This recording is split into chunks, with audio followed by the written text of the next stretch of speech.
October 23rd, 1945. Saipan, Mariana Islands. Lieutenant Akiko Tanaka pressed the sharpened mess kit spoon against her own throat. The metal was cold. She had tested the edge earlier, dragging it across her palm until blood welled up in a thin red line. Sharp enough. When the time came, it would be quick. Behind her, 46 women clutched their own weapons. Broken chair legs, rusted nails pulled from rotting wood, pieces of glass wrapped in torn fabric. One woman held a length of pipe. Another gripped a jagged rock. These were not the weapons of soldiers. These were the weapons of the desperate. They had made a pact in whispered prayers. When the Americans came, they would fight. When fighting failed, they would die by their own hands. Better that than what propaganda had promised would come. Better a clean death than the horrors their officers had described in vivid, terrible detail. The basement door shuddered. Once. Twice. On the third impact, wood splintered and hinges screamed. Marine boots thundered down concrete steps. Flashlight beams cut through the darkness like searchlights, hunting prey in the night sky. Akiko raised her free hand. Silence fell over the women behind her. This was it, the moment they had rehearsed in the humid darkness of their hiding place. The moment when honor demanded they choose death over surrender. But the Marines were not holding rifles. They were carrying blankets. The lead Marine, a young man with corporal stripes on his sleeve, lowered his flashlight. His face was visible now in the reflected light. Young, maybe 23 or 24, freckles across his nose. He looked tired. He did not look cruel. A Japanese-American soldier stepped forward beside him. Older, maybe 30. His uniform bore the insignia of the U.S. Army, but his face was unmistakably Japanese. He spoke in perfect Tokyo dialect, his voice carrying in the confined space. "Ladies, my name is Private Tommy Yamada. These Marines are here to help you. You will not be harmed. Please lower your weapons." Akiko did not move. Her mind raced through possibilities. A trick. A cruel game before the real violence began. She had heard stories of such things. Make the prisoners believe they are safe, then strike. She stepped forward with her hands raised, the sharpened spoon still pressed against her throat. She spoke in rapid Japanese, her voice steady despite the trembling in her legs. This was a formal death speech, the words her grandmother had taught her when she was a girl, the proper way for a woman of honor to face the end. "I am Lieutenant Akiko Tanaka of the Imperial Japanese Army Medical Corps. I served His Majesty the Emperor with loyalty and devotion. I accept responsibility for my actions. I die with dignity as befits my station. May my death bring honor to my family and my nation." The young corporal looked confused. He turned to Private Yamada, who translated quickly.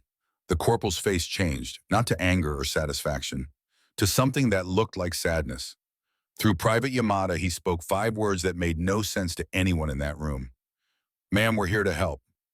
Silence.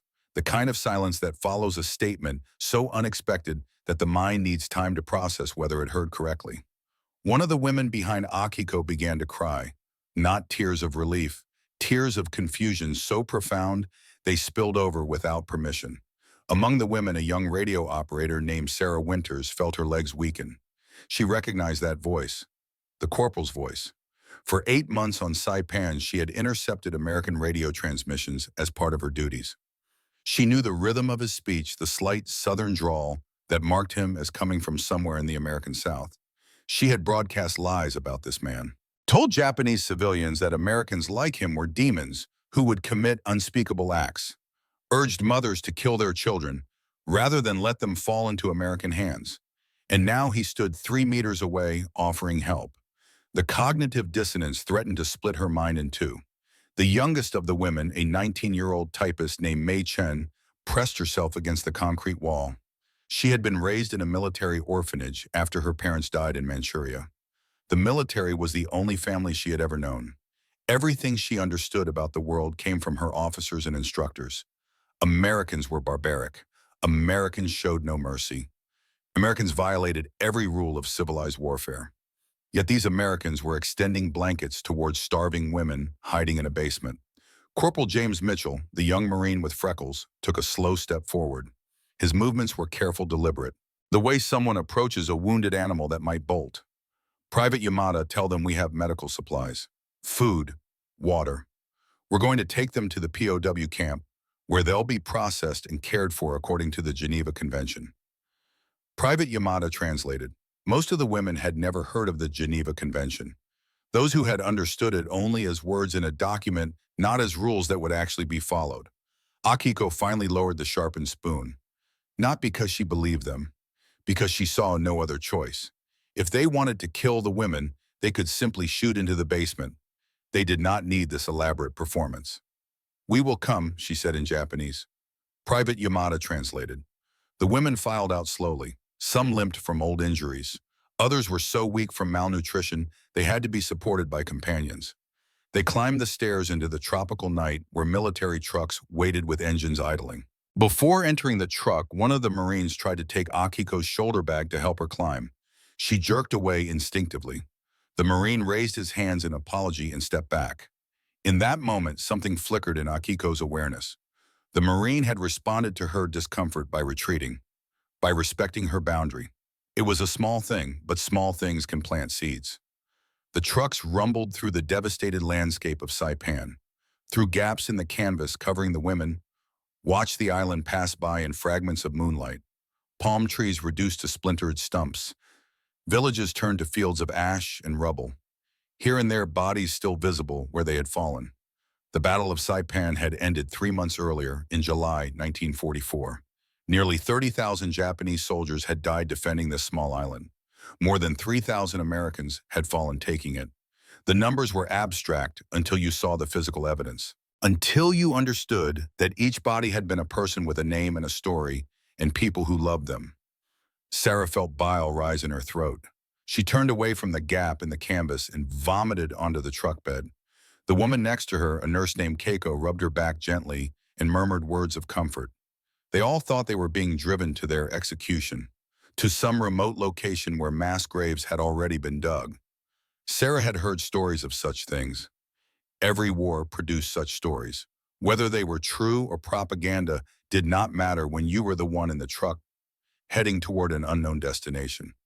The ride lasted 20 minutes but felt like hours. When the trucks finally stopped and the engines cut off, the silence was almost worse than the noise. Silence meant arrival. Arrival meant whatever came next. The canvas flap opened. Harsh work lights blazed beyond, turning night into artificial day. Barbed wire surrounded wooden barracks painted in military drab. Armed guards stood at regular intervals. This looked like every POW camp Sarah had ever seen in photographs. "Out," one of the Marines said, gesturing. The women climbed down. 2 were too weak to manage on their own and had to be lifted to the ground by Marines who handled them with unexpected care.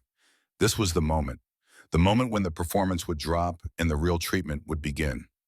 Sarah braced herself. Beside her, May was shaking so badly her teeth chattered. An American officer approached, a woman which surprised several of the Japanese prisoners. She wore captain's insignia and medical corps badges. Her face was serious, but not cruel. Behind her walked another woman in sergeant's stripes, also medical corps. The second woman had scars, visible scars that ran along her left cheek and down her neck. Her eyes were hard in a way that spoke of experiences that left permanent marks on more than just skin. Captain Elizabeth Morrison spoke. Private Yamada translated. "You will be processed. You will receive medical examinations. You will be housed here in accordance with the Geneva Convention governing the treatment of prisoners of war. No one will harm you. You have my word as an officer in the United States Army." The words were delivered in a flat, businesslike tone. Not warm, not cold, professional. Sergeant Ruth Blackwood stood silent beside Captain Morrison. Her jaw was clenched so tight a muscle jumped in her cheek. Her hands clasped behind her back were white-knuckled with tension.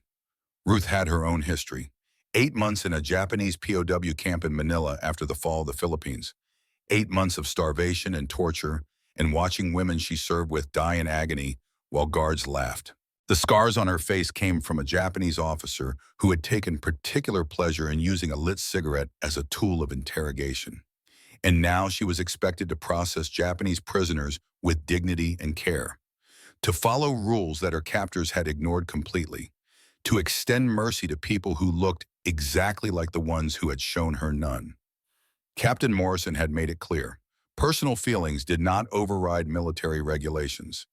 The United States had ratified the Geneva Convention, American forces would follow it regardless of how the enemy behaved. That was what separated civilization from barbarism. Ruth understood the logic. She even agreed with it intellectually. But standing 3 meters from Japanese women in uniform, smelling the same combination of fear and unwashed bodies she remembered from Manila, her stomach twisted with rage she could barely contain. The women were led into a processing building one at a time. Each woman who disappeared through that door might never return. The ones waiting outside gripped each other's hands and whispered prayers to ancestors and gods.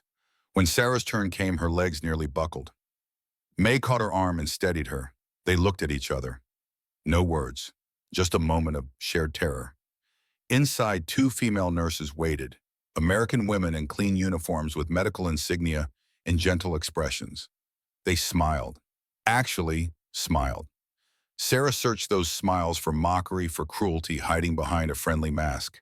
She found nothing but professional kindness. Through Private Yamada's translation, they explained the examination process. Check for injuries and illness. Standard medical protocol for all incoming prisoners. Sarah sat on the indicated chair, body rigid with tension. The examination was clinical, professional, careful. They cleaned the infected wound on her arm where she had cut herself on rusty metal weeks ago. The antiseptic stung and she flinched. One nurse, whose name tag read Rodriguez, held Sarah's hand and squeezed gently. I know it hurts. Almost done. Sarah did not understand the English words, but she understood the tone. Comfort offered to someone in pain. She had not experienced kindness in so long that when it came, it felt foreign. Dangerous even. Kindness could be a trap. They checked her eyes, throat, lungs. When they discovered severe malnutrition, Nurse Rodriguez squeezed Sarah's shoulder sympathetically while the other nurse made notes. No one hit her. No one touched her inappropriately. No one raised their voice even once. When the examination ended, they handed her a cup of water and told her, through translation, to drink slowly. Sarah's hand shook so badly water spilled down her chin. She kept waiting for the kindness to reveal itself as mockery, for the trap to spring, for the real treatment to begin. It never came. One by one, all 47 women went through identical examinations. Each emerged looking dazed, almost disappointed. Their expectations of horror had been denied, leaving them floating in a space where nothing made sense anymore. Akiko came out last. She had steeled herself to endure torture with the dignity expected of an officer. Instead, the American doctor had treated her painful knee injury, swollen and infected from months of living in damp conditions, with the care of a professional. He had even apologized through Private Yamada when a particular manipulation caused her to gasp in pain. After medical processing, they were directed to bathing facilities. Large metal tubs filled with steaming water. The women stopped at the entrance and stared. Hot water, soap that smelled of lavender, clean towels stacked on benches. They looked at the supervising nurses, searching for the humiliation they expected. Public bathing under the eyes of guards, deliberate degradation, the kinds of things that happened in war. The nurses simply handed them supplies and left the room. Actually left, gave them privacy. Akiko was the first to move. As the ranking officer, she understood the others would follow her lead. She tested the water with her hand. Hot, almost too hot. She began to undress, keeping her back to the others, maintaining what modesty she could. The other women followed. They undressed awkwardly, trying to preserve dignity in desperate circumstances. They had lived in caves and bunkers and ruins for over a month with no running water. Their skin was caked with dirt and dried sweat. Their hair was matted and filthy. Sarah sank into the hot water and had to bite her lip to keep from crying out. The heat was almost painful against skin sensitized by weeks of deprivation. But as she adjusted, as warmth worked into exhausted muscles, tears began to flow. Not from pain, from relief so intense it felt like grief. Around her, other women wept, some silently, tears running down faces they tried to keep composed. Others openly, with sobs that echoed off tile walls. May submerged herself, completely holding her breath underwater for a long moment before surfacing with a gasp. They had prepared for death, for torture, for every horror propaganda had described in loving detail. They had not prepared for hot water and soap and privacy. After bathing, they received clean cotton garments, simple shirts and pants. The fabric was whole and fresh, not torn or stained. Each woman held her new clothes for a moment before putting them on, feeling the texture between fingers, as if confirming the items were real. Then came something that shattered their remaining defenses completely. They were led to a mess tent. The smell hit them before they entered. Rice, real white rice steaming in serving dishes. The scent triggered memories of home, of normalcy, of a world before war turned everything to ash. Inside, American soldiers ate at tables on one side of the tent. A section had been cleared for the Japanese women. They sat slowly watching the Americans for any sign of mockery or contempt. The soldiers mostly ignored them, focused on their own meals and conversations. Then food arrived. White rice steaming and fluffy. Each grain separate and perfect. Grilled fish with crispy skin and tender flesh. Miso soup made by someone who understood Japanese cooking, who knew the right ratio of paste to dashi. Pickled vegetables, the kind that take days to prepare properly. Hot green tea served in simple ceramic cups. The women stared at the food as if it might disappear, as if blinking would reveal it as illusion. Akiko picked up her chopsticks with trembling hands. She had not seen a full meal like this in 6 months. Rations on Saipan had dwindled to almost nothing as American forces tightened their control of the island. The women had eaten weeds, roots, anything they could scavenge from the ruins. 3 members of their unit had died of starvation before the surrender. She took a bite of rice. The texture, the taste, the warmth. It flooded her senses with such intensity she had to close her eyes. A tear rolled down her cheek. She did not bother to wipe it away. Around her, others began eating. Some ate slowly, savoring every bite as if trying to memorize the experience. Others ate frantically, years of training and table manners, abandoned in the face of genuine hunger. A few could not eat at all, too overwhelmed by the contradiction between expectation and reality. May suddenly dropped her chopsticks.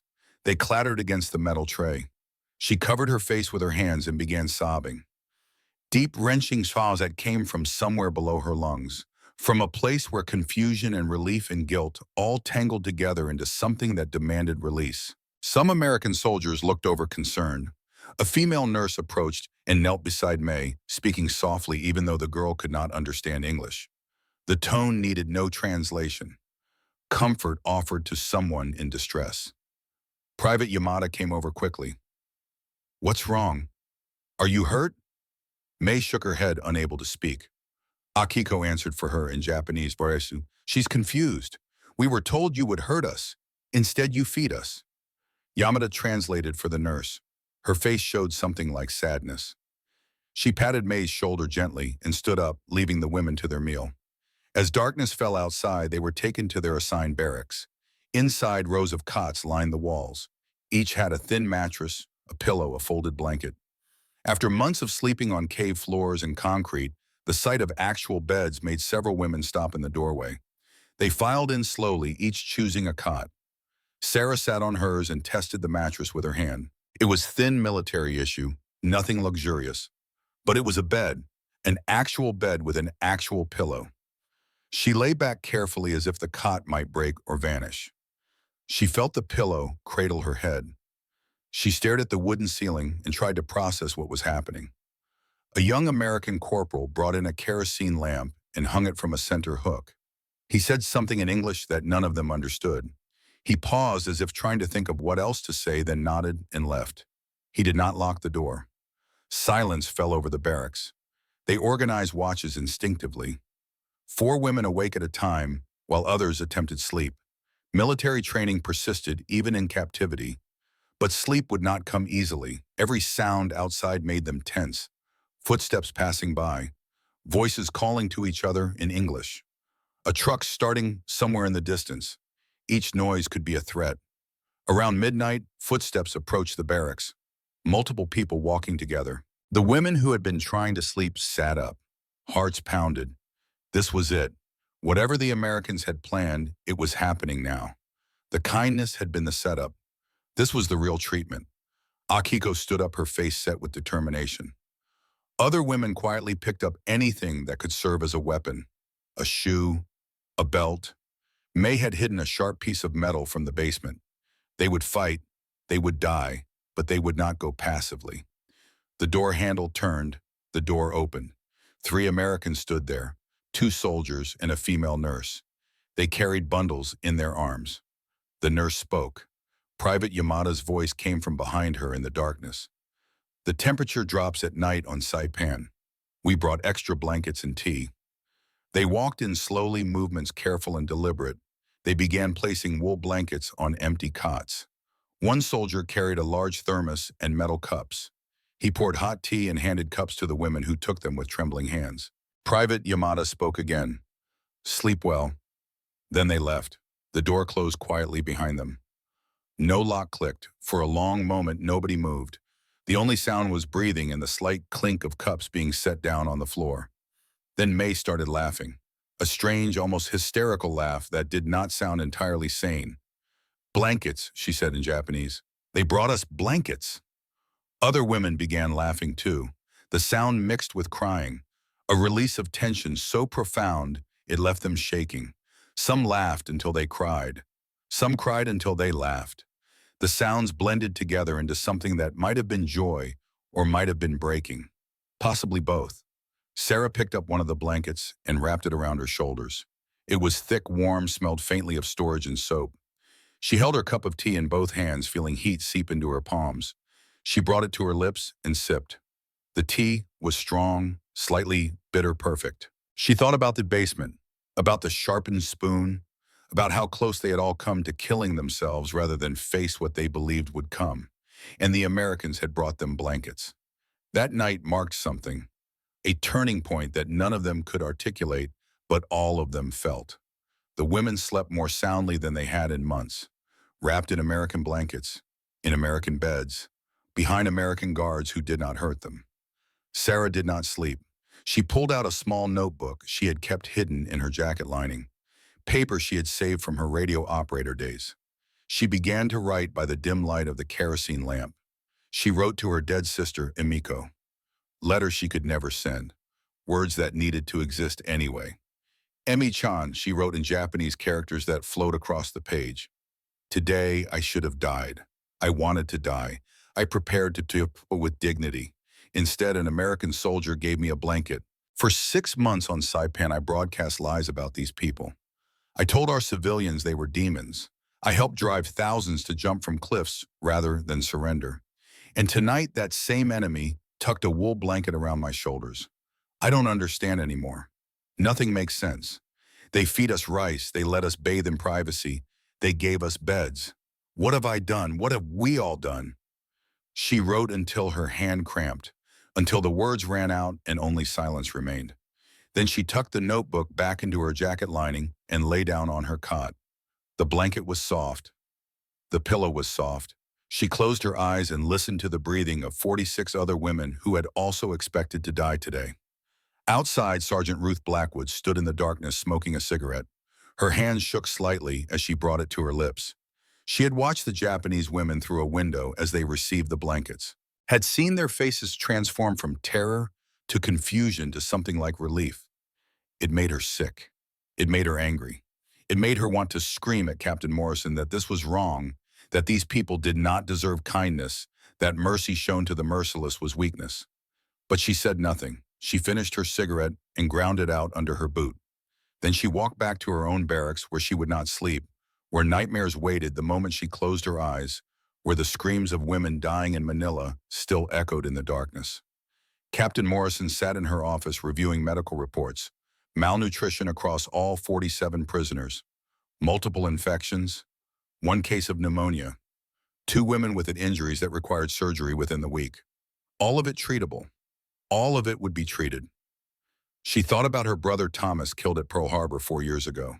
She thought about letters from friends who had been in Japanese camps. She thought about the brutality, the starvation, the death rates that exceeded 40%.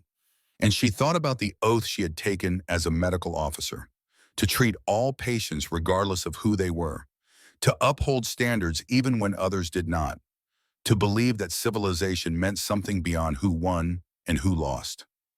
It was hard. Some days it felt impossible. But possible and impossible were choices, not facts. She signed the medical reports and filed them carefully. Tomorrow would bring new challenges. But tonight, 47 women were sleeping in beds instead of dying in a basement. That was something. That was a start. In the barracks, Akiko lay awake holding her daughter Hana's photograph. The photo was old now, taken 3 years ago when Hana was 4. The little girl smiled at the camera, one front tooth, missing eyes bright with the kind of joy that seems impossible in retrospect. Hana would be 7 now, if she was still alive. Tokyo had been firebombed in March. Entire neighborhoods reduced to ash. Casualty lists were incomplete and chaotic. Her mother-in-law had stopped responding to letters months ago. Akiko kissed the photograph and tucked it under her pillow. She pulled the wool blanket up to her chin. She closed her eyes. And in the darkness, for the first time in longer than she could remember, Lieutenant Akiko Tanaka allowed herself to hope that tomorrow might be different from today, that the world might contain more than just death and duty and honor that demanded sacrifice. The blanket was warm. The bed was soft. She slept. Dawn arrived on Saipan with the kind of light that made everything look cleansed, temporary, as if the war might have been a dream from which everyone was slowly waking. It was not a dream. Day 3 in the POW camp began with a bugle call that pulled the 47 women from sleep. Some jolted awake in panic before remembering where they were. Others had been awake for hours, unable to trust the peace enough to let their guard down completely. Work assignments came after breakfast. Captain Morrison had decided that keeping the women occupied would be better than letting them sit idle with their thoughts. Idleness bred fear. Activity bred routine. Routine bred something that might eventually resemble normalcy. Sarah was assigned to clean the medical building. May would work in the mess hall helping with food preparation. Akiko, because of her nursing background, would assist in the clinic under Sergeant Blackwood's supervision. The other women received similar assignments: laundry, grounds maintenance, administrative tasks that required no English and minimal interaction with American personnel. They would be paid in camp script, small amounts that could be used at the canteen. The concept of being paid for work as prisoners felt surreal. In their training, they had been told American POWs in Japanese camps worked as slave labor, beaten for moving too slowly, starved for perceived infractions, worked until they collapsed. Yet here they were being offered compensation for their labor. The work itself was mundane, repetitive. In some ways, that made it more unsettling than dramatic cruelty would have been. Cruelty they had prepared for. Normalcy left them unmoored. Sarah pushed a mop across the medical building floors. The smell of disinfectant was sharp and clean. She had always associated that smell with hospitals in Japan, with her mother's final days in a Tokyo clinic before cancer took her. Now the smell would also mean this place, this strange island where enemies fed you and paid you and treated you like human beings. In the mess hall, May stood at a prep station learning to peel potatoes from an American cook. The cook was a large man from Texas with hands the size of dinner plates. He demonstrated the proper angle to hold the peeler, his movements surprisingly delicate for such massive hands. He smiled at her when she got it right, a genuine smile that reached his eyes. May found herself almost smiling back before catching herself. Smiling felt like betrayal, fraternizing with the enemy.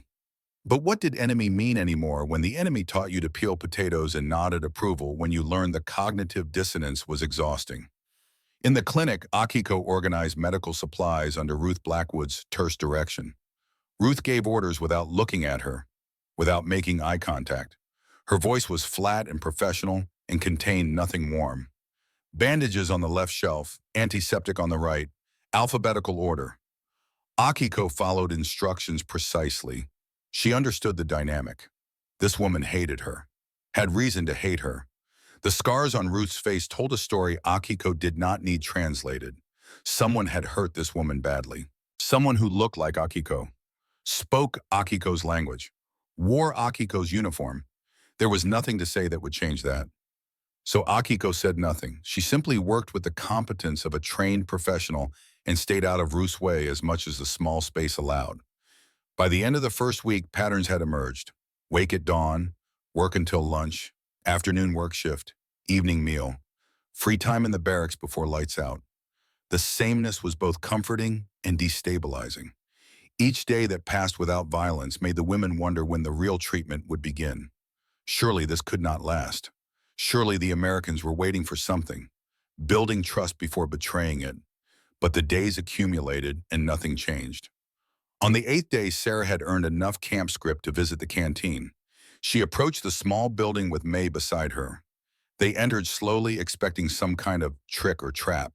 Inside, shelves held items that seemed impossible. Chocolate bars wrapped in brown paper with cheerful labels, cigarettes in neat packs, writing paper and pencils, toothbrushes and combs in small bars of soap, magazines with pictures of American movie stars, chewing gum. Sarah stood before the chocolate display and stared. Hershey's bars, real American chocolate. In Japan, chocolate had disappeared years ago. First it was rationed, then it was reserved for military only. Then it vanished entirely as resources went to the war effort. And here, in a prisoner of war camp, she could buy it. She purchased one bar, handled her script to the American soldier manning the counter. He counted out change and handed it to her with a nod. The transaction was so normal it felt absurd.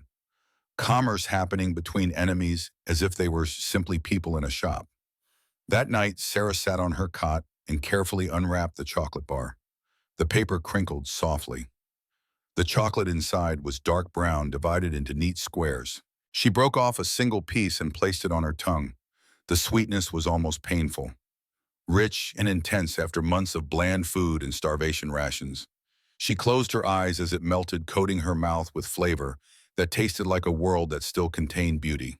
She thought of Emiko, her little sister who had never tasted chocolate, who had died at 16 in the Tokyo firebombing without experiencing so many things, who would never grow up, never fall in love, never have children of her own, just ash in the ruins of a city that once seemed eternal.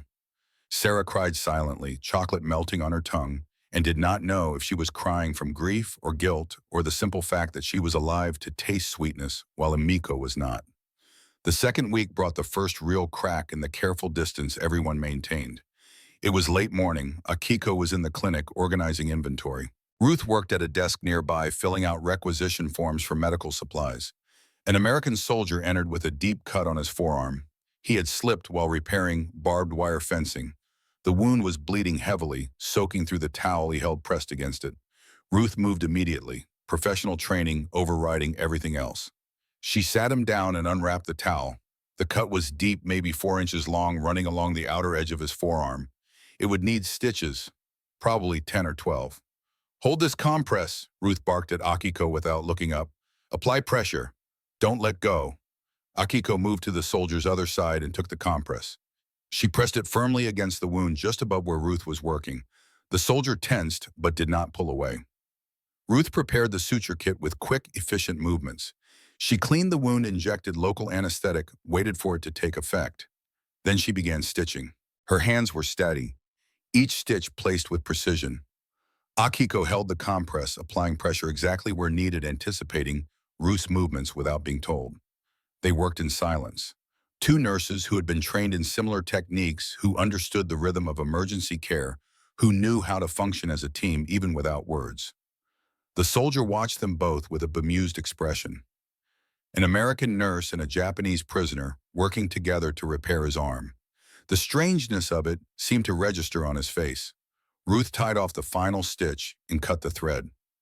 She bandaged the wound with clean gauze and tape. "Keep it dry, change the dressing daily, come back in a week to have the stitches removed." The soldier thanked her and left. Ruth cleaned her instruments and put them away.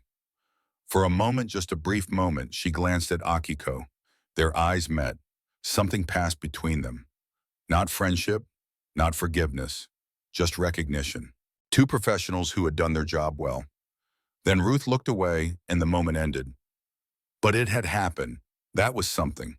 The real breaking point came on a Tuesday night, 2 weeks after the women's arrival. Ruth stayed late doing inventory. The clinic was quiet except for the scratching of her pen on paper and the distant sound of voices from the enlisted men's barracks. She was counting morphine vials when her hand froze. The small glass bottles lined up in neat rows, each one labeled with dosage and lot number. Standard military medical supplies. Nothing unusual, except Ruth's hands started shaking. She saw a different room, a bamboo cage in Manila, an American nurse named Catherine screaming for morphine as infection ravaged her body after a botched amputation. Japanese guards standing outside the cage laughing, holding up morphine vials, shaking them like toys. refusing to provide relief even though they had the medicine right there in their hands. Catherine had screaming for 3 days before she died. Ruth's vision blurred. Her breathing became rapid and shallow. The morphine vials multiplied in her sight, doubling and tripling. She tried to count them, but the numbers would not stay steady. Her hands shook harder. One vial slipped from her fingers and shattered on the floor. The sound of breaking glass snapped something. Ruth slid down the wall and ended up sitting on the floor. She pulled her knees to her chest and began to sob. Deep, wrenching sobs that she had kept locked away for months, for years, since Manila, since liberation, since coming to Saipan and being told to treat Japanese prisoners with dignity and care. She had tried. She had followed orders. She had been professional. But the cost of that professionalism was this: breakdown in a medical supply closet with broken glass at her feet. Akiko had been working late in the adjacent room organizing patient files. She heard the glass break, heard the sobbing. She moved to the doorway and stopped. Ruth sat on the floor surrounded by morphine vials. Her face was buried in her hands. Her shoulders shook with the force of crying she could no longer contain. Akiko stood frozen. Every instinct told her to leave. This was private. This was pain she had no right to witness. But something deeper, older than the war, kept her there. The part of her that had been a nurse before she was a soldier. The part that responded to human suffering, regardless of whose uniform it wore. She took a step into the room. "Are you hurt?" Ruth's head jerked up. Her face was wet with tears and twisted with emotion that shifted rapidly from grief to rage. "Don't touch me. Don't you dare come near me." Akiko stopped, raised her hand slowly to show she meant no threat. "I will not touch you, but I cannot leave you like this." "Get out!" Ruth's voice cracked on the words. "Just get the hell out." Akiko did not leave.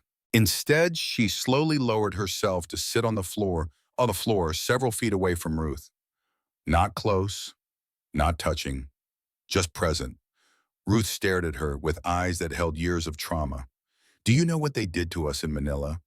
Do you have any idea?" No, Akiko said quietly in English. She had been practicing with Private Yamada. "But I know what we did in Manchuria, in China, in many places. I know we were not good." The admission hung in the air between them. Ruth wiped her face with the back of her hand. "They withheld morphine, had it right there and wouldn't give it to dying women, made them scream for days, made us watch. I am sorry. Sorry doesn't bring them back." "No, it does not." Silence fell. Not comfortable, but not hostile either. Just two people sitting on a floor with broken glass between them and years of war pressing down on both. Ruth finally spoke again, her voice hoarse. "Why are you still here?" "Because you are hurting. I'm your enemy." "Are you—" Akiko pulled out the photograph of Hana from her pocket. She held it out, not close enough to hand to Ruth, but close enough for her to see. "My daughter, 7 years old, in Tokyo. I do not know if she is alive." Ruth looked at the photograph. Then she pulled her wallet from her pocket with shaking hands. She extracted a photo of her own and held it where Akiko could see. A girl with pigtails and a gap-toothed smile. "Rebecca, 9 years old, in Ohio. I haven't seen her in 2 years." They sat in silence looking at photographs of daughters. Two mothers who had left their children to serve in a war that took so much from everyone it touched. "War makes monsters of us all," Akiko said softly. Ruth's laugh was bitter but held no malice. "Yeah, it sure as hell does." They sat together in the dim light of the medical supply room. Not friends, not quite, but no longer simply enemies either. Something had shifted. Some wall had developed a crack. Eventually, Ruth stood up. She offered Akiko her hand to help her up. Akiko took it. For just a moment, their hands clasped. Then they separated, and Ruth began cleaning up the broken glass. "Thank you," Ruth said without looking at Akiko, "for not leaving." "Of course," Akiko replied. From that night forward, Ruth's demeanor shifted incrementally. She still did not smile at the Japanese women. Still kept professional distance. But her orders came without the edge of hostility they had carried before. She said please occasionally, thank you sometimes.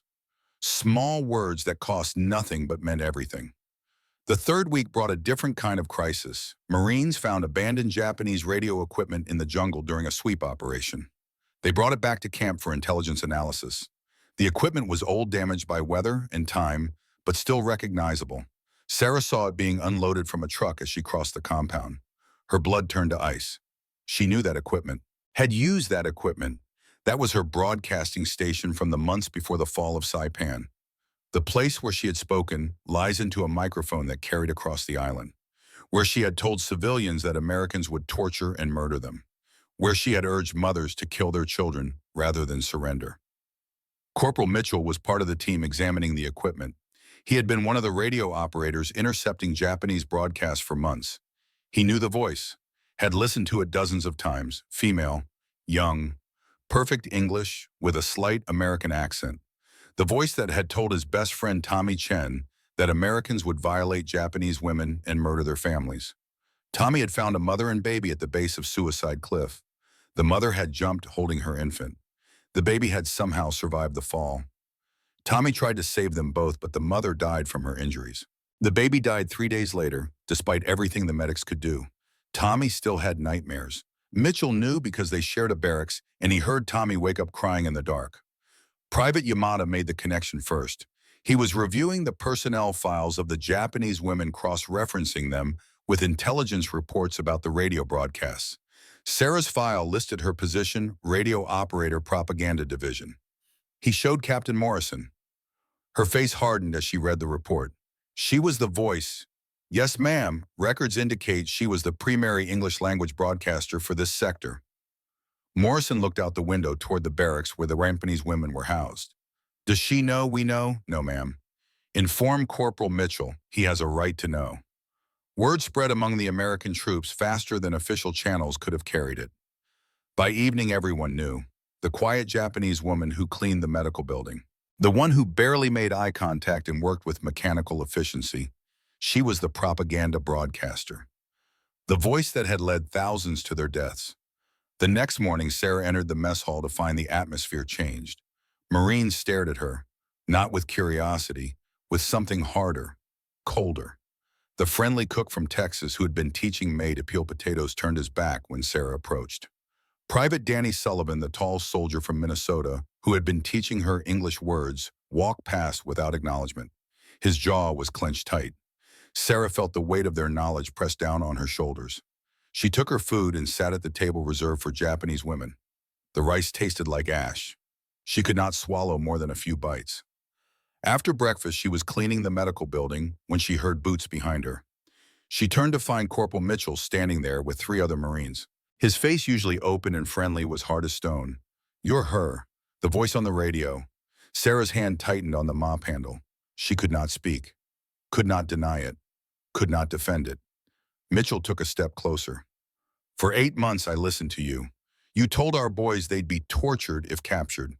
You told civilians to kill their children rather than surrender. His voice cracked. My best friend Tommy Chen.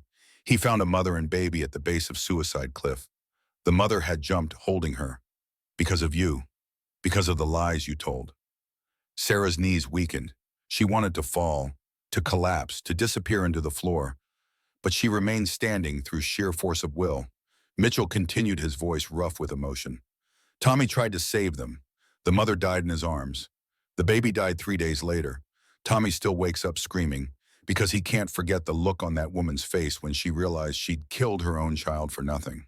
That Americans weren't monsters. That she'd been lied to. Tears streamed down Sarah's face. She made no attempt to wipe them away. And you did that. You killed that baby as surely as if you'd thrown her off that cliff yourself. One of the other Marines put a hand on Mitchell's shoulder. Come on, man. Captain said we're not supposed to. Mitchell shook him off. Don't defend her. She doesn't deserve defending. Captain Morrison's voice cut through the tension. Corporal Mitchell, outside, now. Mitchell turned sharply and walked out. The other Marines followed. Morrison looked at Sarah with an expression that held neither sympathy nor condemnation. Just assessment. Return to your barracks. You're reassigned to laundry duty effective immediately. Sarah nodded. She could not form words. She set the mop aside and walked out with as much dignity as she could maintain. But once outside, she ran. across the compound to the barracks, inside where she could finally collapse on her cot and let the full weight of what she had done crash down on her. She had known. Even at the time, she had known the broadcasts were lies. She had doubted, had questioned, but she had been scared, following orders, serving the emperor. All the justifications that meant nothing now when faced with the reality of a baby dying because her mother believed propaganda. That night, Sarah wrote the longest entry yet in her secret diary to Amiko. The words poured out of her in a torrent, confession and guilt and grief all tangled together. She wrote until her hand cramped, until the kerosene lamp burned low, until there were no more words left to describe the enormity of what she had done. She ended with a simple truth. I am a monster, Emi-chan, and the Americans are showing me kindness I do not deserve. It is the cruelest punishment imaginable, to be treated with dignity by people whose families I helped murder. The next morning, Captain Morrison made a decision. She reviewed the Geneva Convention protocols. Article 87 was clear. Prisoners of war could not be punished for acts committed during wartime prior to capture. Sarah had committed no crime under military law. She had been a propaganda broadcaster. That was a legitimate military role. Morally reprehensible, perhaps, but not illegal under the rules of war. Morrison called Sarah to her office. Through private Yamada, she explained the situation. Your role as broadcaster has been confirmed. I'm sure you're aware that many of the American personnel here have strong feelings about that. However, Geneva Convention is clear. You will not be punished or isolated. You will continue your work assignments and receive the same treatment as the other prisoners. Sarah listened with her head bowed. Morrison continued. That said, I'm reassigning you away from areas with high American traffic, for your safety as much as anything else. Some of these men lost friends because of your broadcasts. I can't guarantee they'll maintain professional conduct if they see you regularly. I understand, Sarah whispered. Do you, Morrison leaned forward.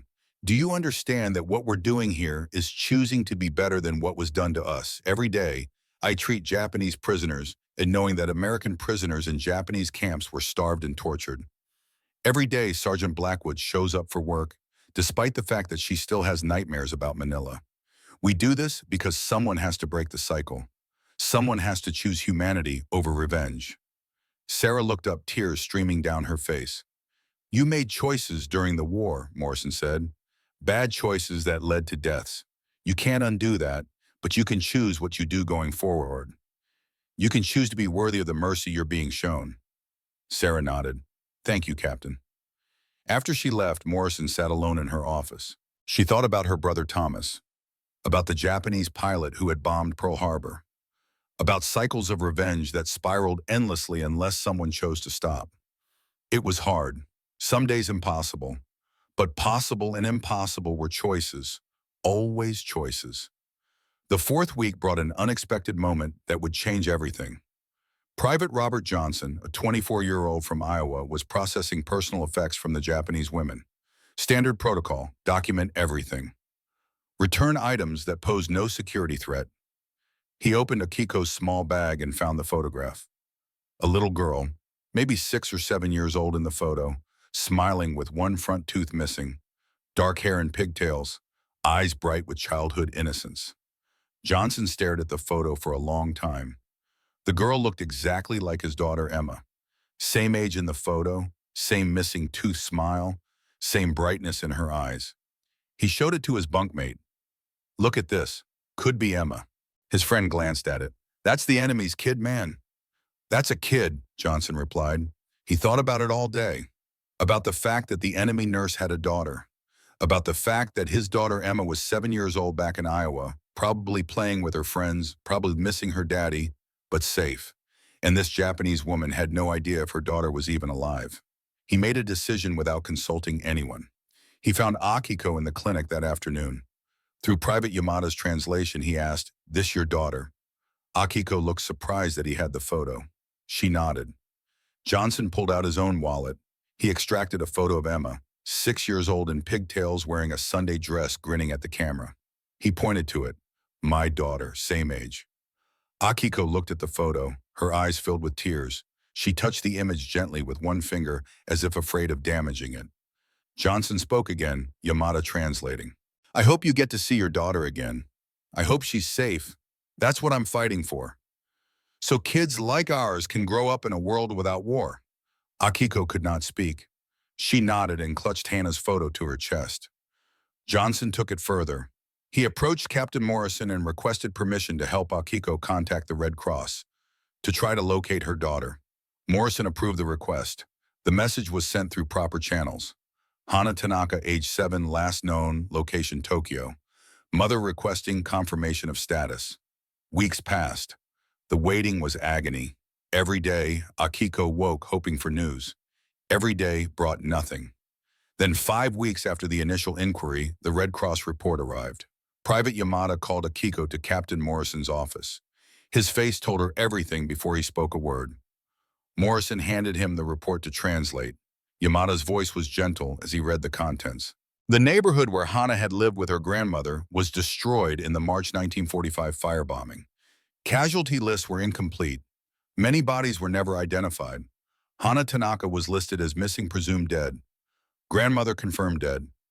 Akiko took the paper with steady hands. She read the Japanese characters that confirmed what she had feared for months. She did not cry, did not scream, did not collapse.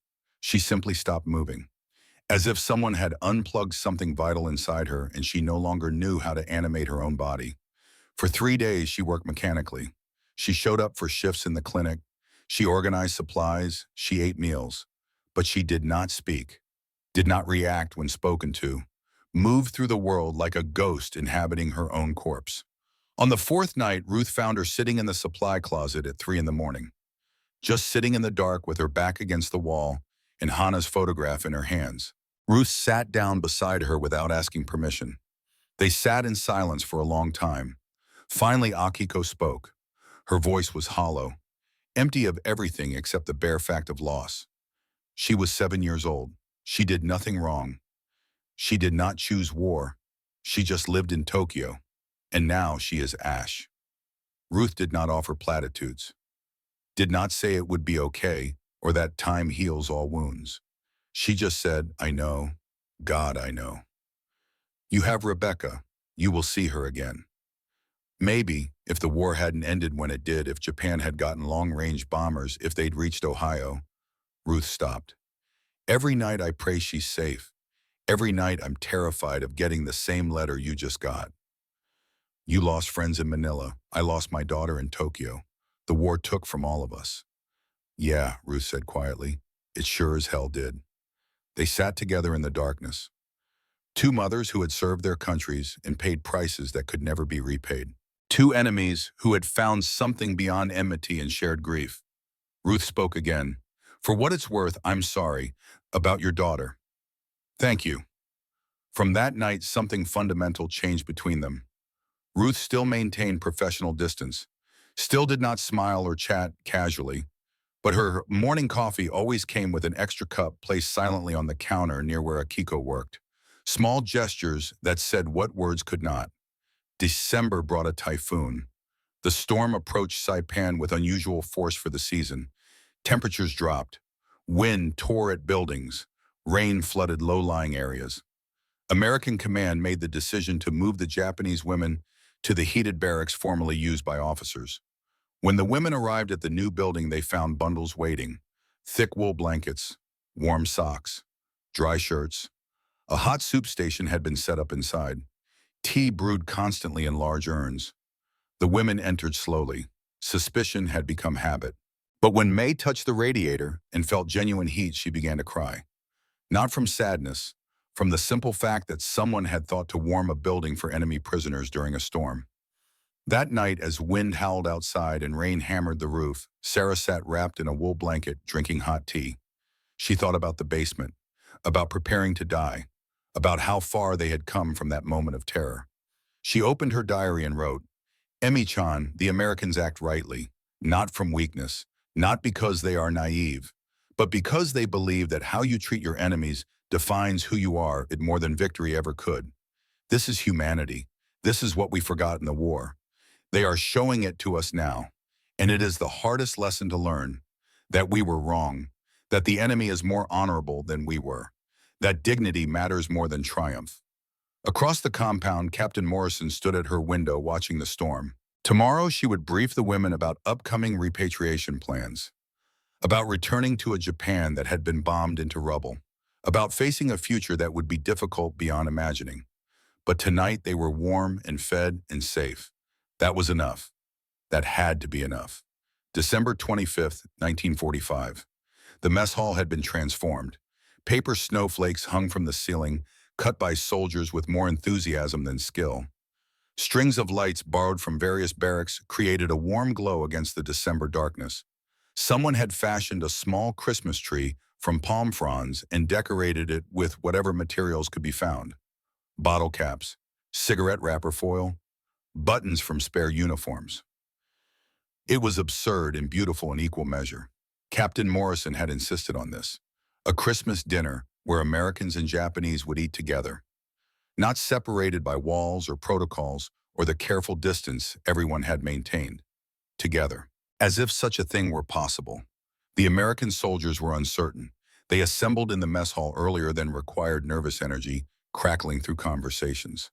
Some thought this was a good idea, a gesture toward the peace that would have to be built eventually. Others thought it was a betrayal of the men who had died taking this island. The Japanese women were terrified. They gathered outside the mess hall in a tight cluster, whispering to each other in Japanese. This felt like a trap, some elaborate humiliation designed to punish them for surviving when they should have died. May was shaking so badly that Sarah had to hold her hand. Akiko, as the ranking officer among the women, stood at the front. Her face showed nothing, but her hand in her pocket clutched Hannah's photograph so tightly the edges cut into her palm. Captain Morrison appeared in the doorway. She looked at both groups with an expression that brooked no argument. "This is happening. Everyone inside." "That's an order." They filed in slowly, Americans on one side, Japanese on the other. The division was instinctive, tribal. But Morrison had arranged the tables differently tonight. Mixed seating, Americans and Japanese alternating. No one could retreat into the safety of their own kind. The food came out family style. Roasted turkey, the first many of the women had ever seen. Mashed potatoes whipped to clouds. Gravy that smelled of herbs and butter. Cranberry sauce gleaming like jewels. Dinner rolls still warm from the oven. Green beans with almonds. Sweet potato casserole topped with pecans. May had helped prepare some of this. She had learned under the guidance of American cooks who treated her with patience she did not deserve. Now she sat at a table between Private Sullivan and another Marine whose name she did not know. Her hands were folded in her lap. She could not bring herself to reach for food. The room was silent except for the clink of serving dishes being passed. No one ate. The tension was thick enough to choke on. Then Sarah stood up. The movement drew every eye in the room. She stood beside her chair with her hands clasped in front of her. Private Yamada rose automatically to translate, positioning himself where both groups could hear. Sarah spoke in Japanese. Her voice was quiet but steady. Yamada translated to English as she went. "I need to say something. My name is Sakura. You know me as Sarah. I was the radio operator who broadcast propaganda from this island. I told lies that led to the deaths of thousands of people. Americans, Japanese civilians, children." The room became impossibly more silent. "I cannot take back what I did. I cannot bring back the people who died because they believed my lies. I can only say this: I was wrong. I am deeply, profoundly sorry, and I will spend the rest of my life trying to be worthy of the mercy you have shown me." She bowed, deep and formal, the traditional Japanese posture of sincere apology, her back parallel to the floor, holding the position longer than protocol required, offering herself to judgment. Silence stretched. Sarah remained bowed. Seconds became eternal. Some American soldiers shifted uncomfortably. Some stared with hard eyes. Some looked away. Then Corporal Mitchell stood up. Every person in the room watched him walk around the table towards Sarah. His face was unreadable. His steps measured. He stopped directly in front of her. Sarah straightened slowly, keeping her eyes down. She would not defend herself, would not plead, would accept whatever came. Mitchell extended his hand. "I forgive you." 3 words, simple, profound, impossible. Sarah stared at his hand as if it were something from another world. Her whole body trembled. Tears streamed down her face. She looked up at Mitchell's face, searching for mockery or cruelty, found only sincerity. She took his hand with both of hers. They shook. His grip was firm, but not crushing. When he released her hand, he nodded once and returned to his seat. The room erupted. Not in cheers exactly, in something more like a collective release of breath, as if everyone had been holding tension that could finally be let go. Sarah sat down slowly. May grabbed her hand under the table and squeezed so hard it hurt. Captain Morrison stood. "Let's eat." And they did, slowly at first, then with gathering momentum. Dishes passed across cultural divides. Americans showed Japanese women how to carve turkey. Japanese women showed Americans the proper way to hold chopsticks when eating rice. Conversations started hesitantly in broken English and gesture. Laughter came in small bursts, genuine laughter. Private Johnson sat beside Akiko. He pointed to the turkey and made cutting motions. She understood and nodded. He cut her a piece of white meat and transferred it to her plate. She bowed her head in thanks. He smiled that gap-toothed Iowa farm boy smile. Across the table, Ruth Blackwood sat next to one of the Japanese nurses. Neither spoke, but when Ruth passed the gravy, the other woman accepted it with a small nod. When dessert came, pumpkin pie with whipped cream, the nurse offered Ruth a piece first. Ruth took it. Small gestures. But mountains moved through small gestures, accumulated over time. After dinner, some soldiers brought out a guitar. Someone else had a harmonica. They played Christmas carols. Silent Night, Oh Come All Ye Faithful. The Japanese women did not know the words, but they listened. A few hummed along to melodies that crossed language barriers. That night marked something that had nothing to do with religion or tradition. It marked the moment when former enemies sat together and chose humanity over hatred, chose to see each other as people rather than abstractions, chose the hard work of reconciliation over the easy comfort of continued enmity. It would not erase what had been done, would not bring back the dead, would not undo trauma or heal all wounds. But it was a beginning, and all great changes start with small beginnings. The second week of January 1946 brought another moment that would reshape understanding. Captain Morrison arranged a film screening. Newsreel footage that had been compiled for military intelligence purposes. Footage of Japan in the aftermath of atomic bombs and firebombing campaigns. She debated showing it. Some officers questioned the wisdom of forcing prisoners to watch their homeland's destruction. But Morrison believed in truth, believed that healing required facing reality rather than hiding from it. The Japanese women needed to see what they would return to, needed to prepare themselves for the magnitude of what had been lost. All 47 women assembled in the recreation building. A projector had been set up. White sheet hung on the wall as a makeshift screen. American personnel were invited but not required to attend. About 30 soldiers came, including Mitchell Johnson, Ruth, and others who had worked closely with the Japanese women. The lights went down. The projector whirred to life. Aerial footage of Hiroshima appeared on the screen. The city was simply gone. Miles of flattened buildings reduced to shadows and ash. The camera panned slowly across devastation so complete it looked like the surface of a dead planet. Ground-level footage followed. Survivors walking through ruins. Their faces showed shock so profound it erased all other expression. Children sat amid rubble. Women searched through debris for anything recognizable. Bodies were visible in some shots, though the footage had been edited to minimize graphic content. Nagasaki next. Similar destruction. Different geography, but the same result. A city that had existed for centuries erased in a single moment of atomic fire. Then Tokyo. Footage from after the firebombing campaigns. Miles of residential neighborhoods burned to ash. The wooden construction that had defined Japanese cities for generations had become kindling for the most effective incendiary campaign in human history. Casualty estimates flashed on screen. Numbers so large they lost meaning. The women watched in silence. Many cried openly.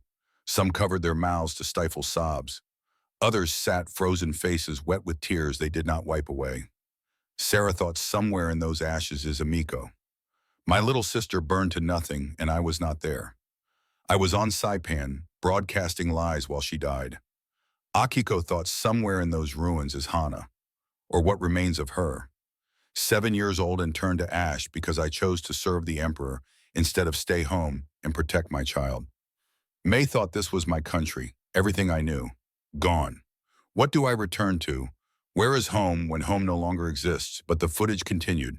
It showed American POWs liberated from Japanese camps, skeletal men who looked like walking corpses, eyes sunken into skulls, ribs visible through skin. The footage detailed the treatment: starvation, torture, medical experimentation, death rates exceeding 40%. The worst treatment of prisoners by any nation involved in the war. The contrast was deliberate. The film showed both: Japanese cities destroyed by American bombs, American prisoners destroyed by Japanese cruelty. Neither side emerged innocent. Both had committed acts that would stain history. Then the final section, footage from recent months. American forces in Japan providing food aid, medical teams treating Japanese civilians, engineers working to restore infrastructure, children receiving vaccinations, distribution centers handing out rice and canned goods, hospitals being rebuilt with American assistance. The occupation was shown not as triumph, but as reconstruction, as an attempt to build something new from the ashes of what had been destroyed. The film ended. The projector light cut off. Someone turned on the overhead lights, but no one moved. The images had left everyone suspended in a space between grief and something that might eventually become hope. Captain Morrison stood. She looked at both Americans and Japanese. When she spoke, Private Yamada translated. War is over. What you just saw is real. The destruction is real. The cruelty on both sides is real. But the reconstruction is also real. Japan is being rebuilt. America is helping. We are no longer enemies. She paused to let Yamada catch up. That doesn't mean forgetting what happened. From either side, it means choosing to build something better. Geneva Convention exists because humans decided we could fight wars without losing our humanity. Not everyone followed those rules, but we tried. We're still trying. Morrison looked directly at the Japanese women.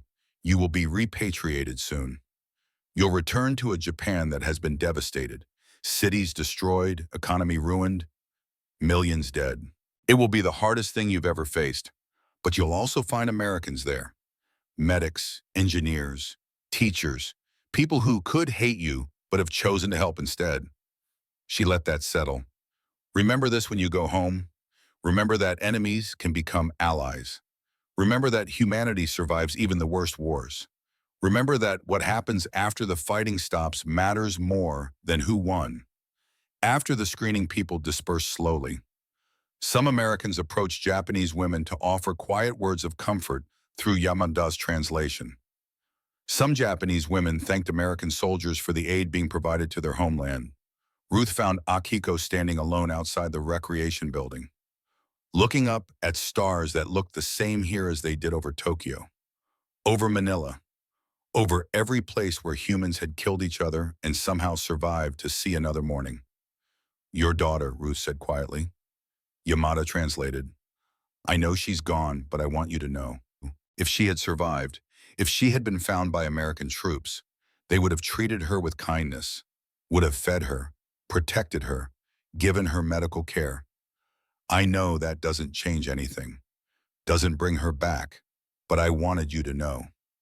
Akiko nodded slowly. Thank you. That matters more than you know. They stood together in silence. Two mothers, two survivors, two people who had found something beyond war in the simple act of recognizing each other's humanity.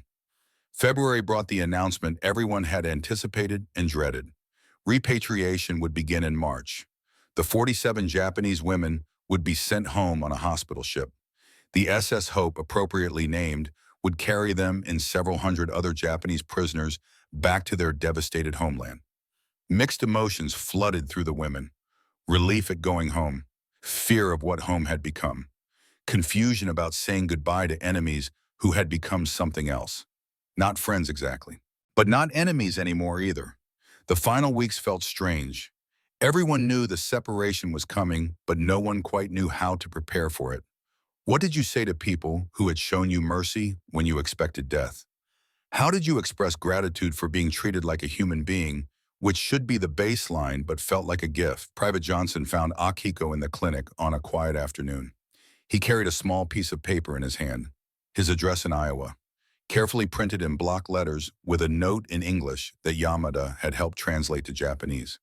If you ever need help, if you find your daughter somehow, if you just need someone to write to, my wife and I will do what we can. Akiko took the address with a deep bow. She reached into her pocket and pulled out a small origami crane she had folded from magazine paper. The crane was imperfect. She had not folded origami in years, and her hands had forgotten some of the creases. But it was recognizable.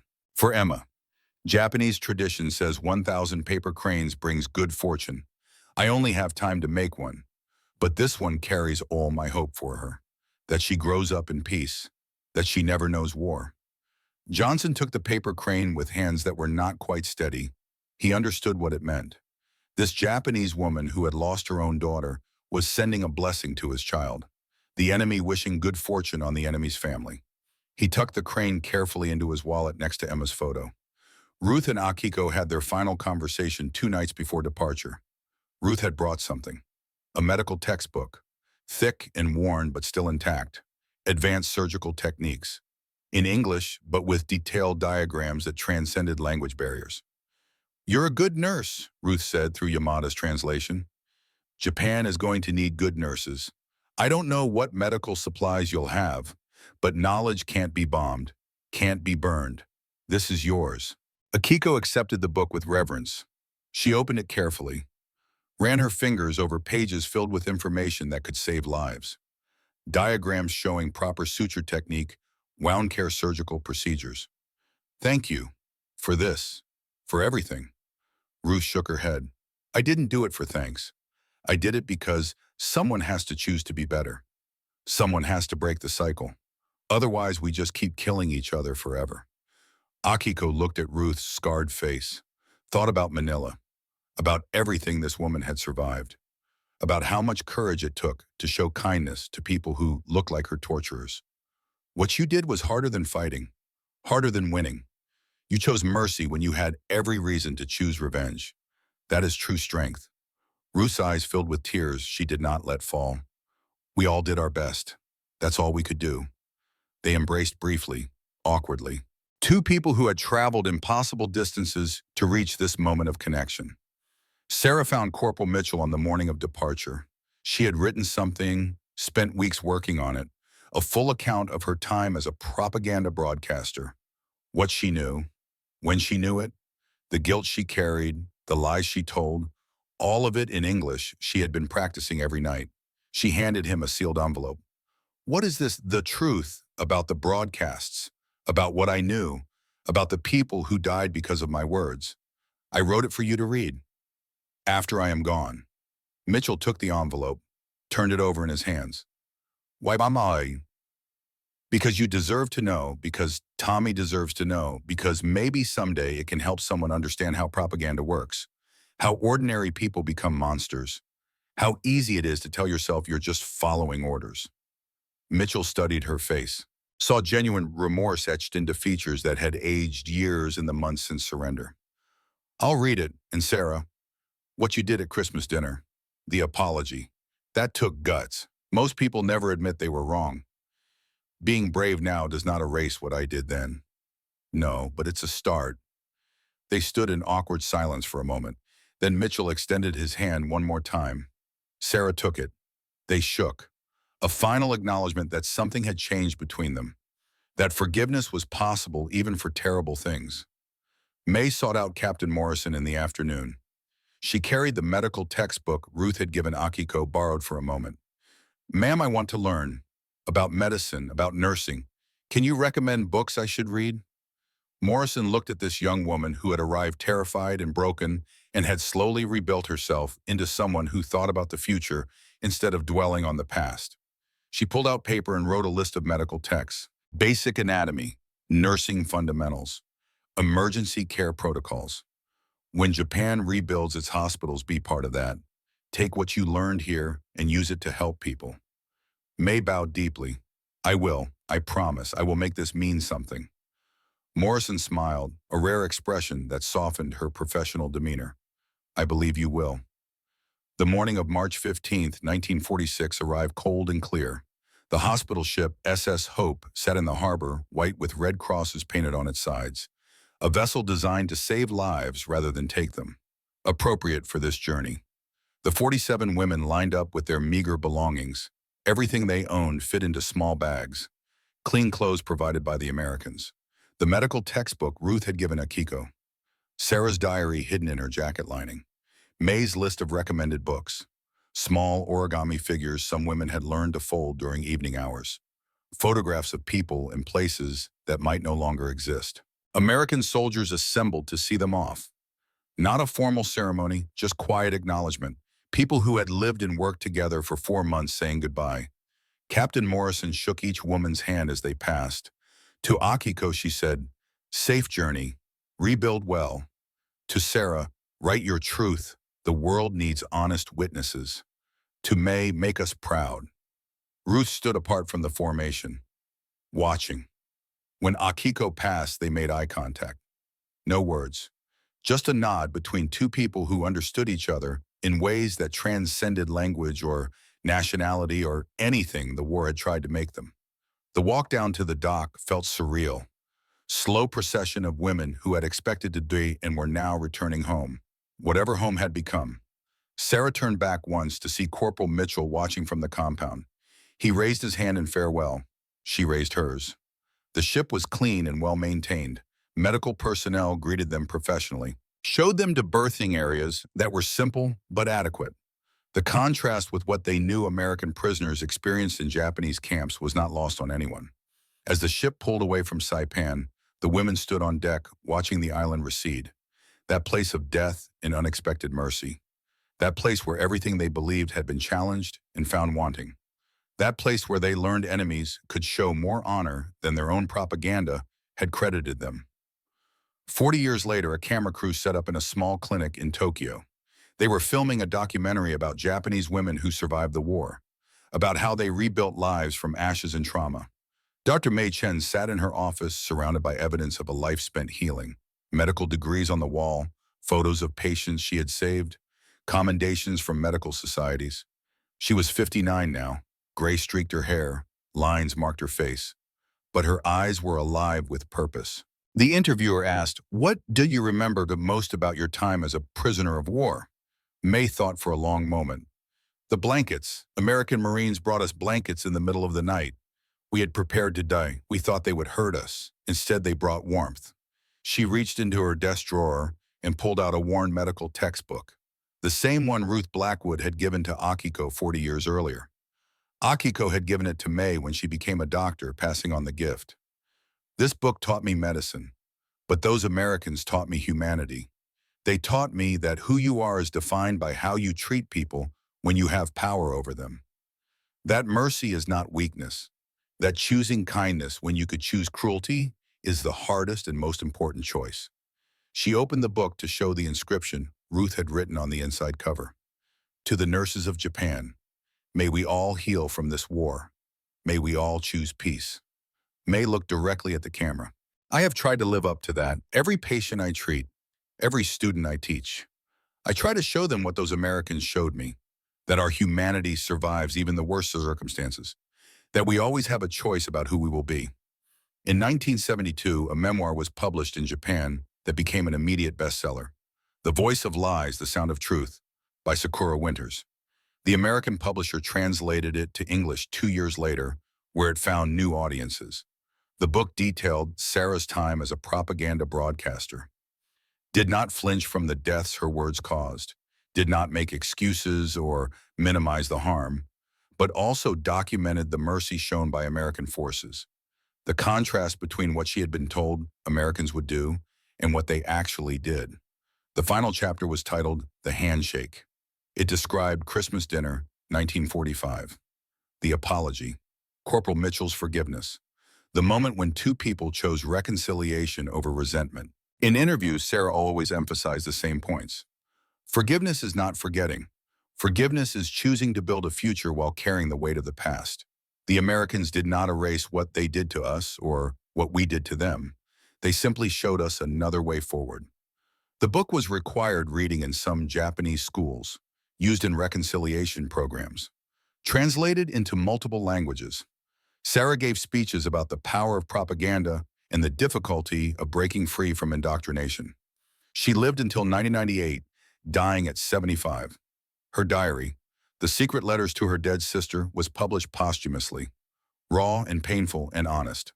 Another witness to the cost of war and the possibility of healing. The most remarkable story emerged in 1990.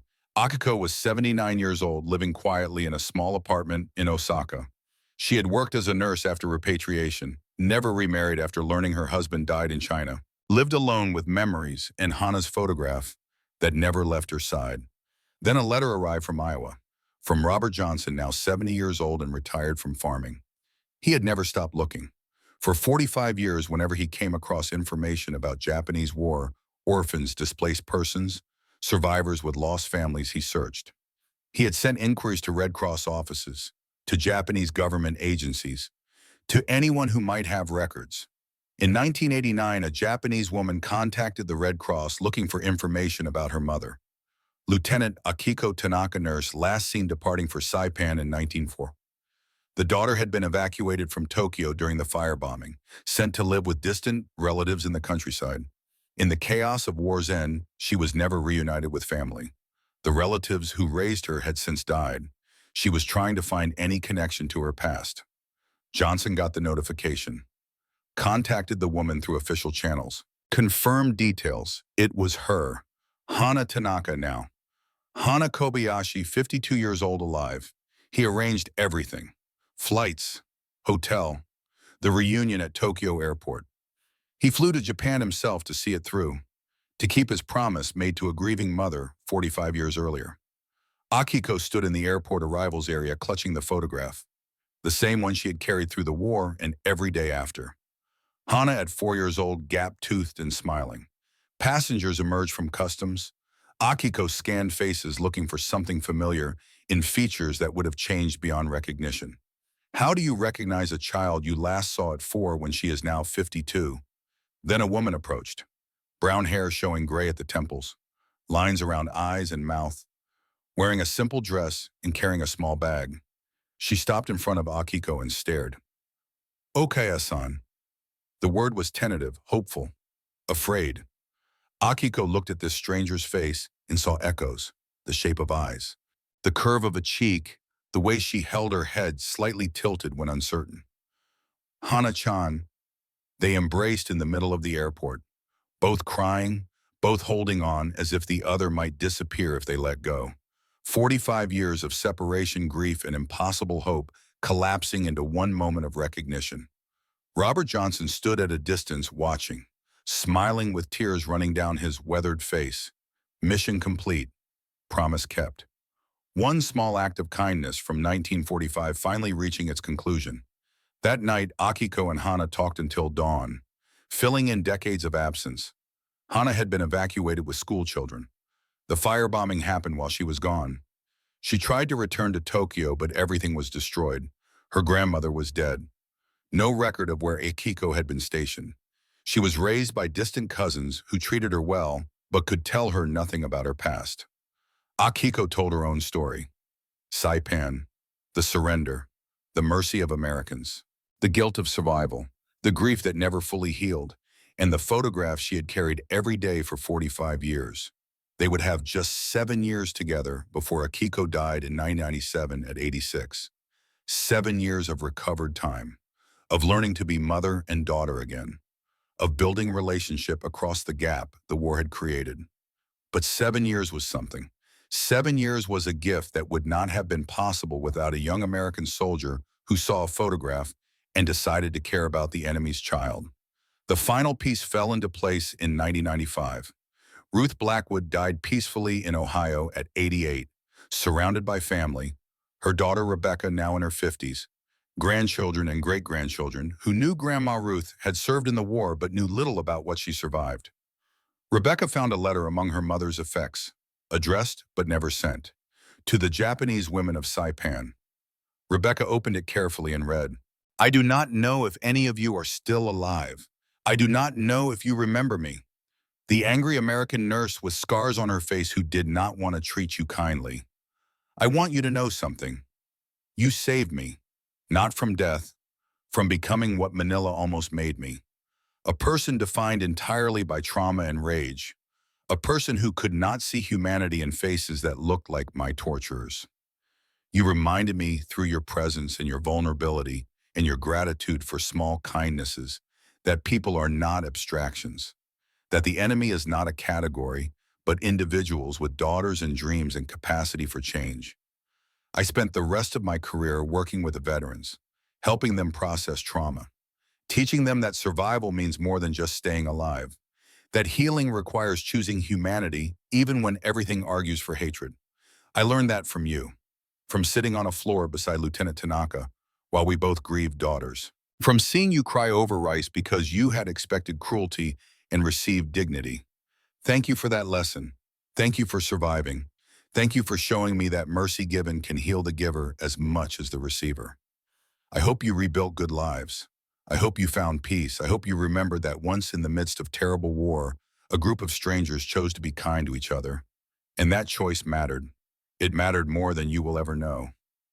Ruth Blackwood, Rebecca cried, reading her mother's words, understanding for the first time the depth of trauma Ruth had carried and overcome, understanding the courage it took to choose forgiveness over resentment, understanding that her mother's greatest victory was not surviving Manila, but refusing to let Manila define the rest of her life.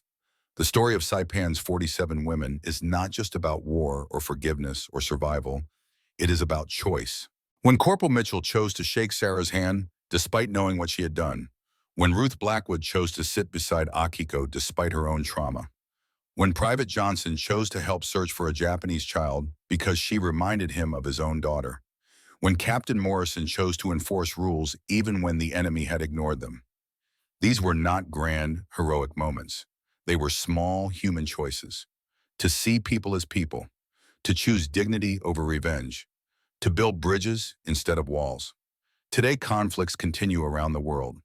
Nations face each other across borders drawn by old wars. And every day, individuals make the same choice those Americans made in 1945, hate or humanity. The lesson of those 47 women is not just historical, it is eternal. The enemy is not just who we fight across a battlefield. The enemy is the belief that people who hurt us can never be more than the worst thing they have done. The enemy is deciding that mercy is weakness instead of strength. In October 1945, 47 women prepared to die rather than face American soldiers. By March 1946, they left carrying American medical textbooks and addresses of American friends. What changed? Not the war, not politics, not grand treaties. Small moments changed everything.